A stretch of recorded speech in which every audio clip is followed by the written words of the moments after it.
এবার 2025 আইপিএল মৌসুমে মুস্তাফিজ ভাঙলেন সাকিব আল হাসানের রেকর্ড। হ্যাঁ, ঠিকই শুনেছেন, মুস্তাফিজ ভাঙলেন সাকিব আল হাসানের রেকর্ড। সাকিবের একটি রেকর্ড ছিল, বাংলাদেশি প্লেয়ারদের মধ্যে সর্বোচ্চ উইকেট শিকারী তালিকায় সাকিব আল হাসান ছিলেন 1 নম্বরে আইপিএলে। তার উইকেট সংখ্যা ছিল 63 এবং মুস্তাফিজ ছিলেন দ্বিতীয় স্থানে। তবে এবার মুস্তাফিজ তাকেও ছাড়িয়ে গেলেন। এবার তিনি নাম বসালেন মিচেল স্টার্কের সাথে। অস্ট্রেলিয়ান এই ফাস্ট বোলারের উইকেট সংখ্যা ছিল 65 এবং এখন মুস্তাফিজেরও 65। একটি ফ্যাক্ট বলে দেই, মুস্তাফিজ আর মিচেল স্টার্ক কিন্তু বর্তমানে যে আইপিএল চলছে মৌসুম, এই মৌসুমে একই দলের হয়ে খেলছিলেন, দিল্লি ক্যাপিটালসের হয়ে। শশাঙ্ক সিনের উইকেটটা ছিল মুস্তাফিজের আইপিএল ক্যারিয়ারের 64তম উইকেট।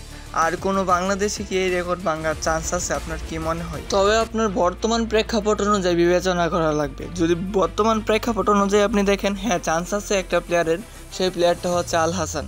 এখন সাকিব যদি পরবর্তী আইপিএল মৌসুমগুলোতে চান্স পান এবং খেলেন, তবেই তিনি তার রেকর্ডটি পুনরুদ্ধার করতে পারবেন।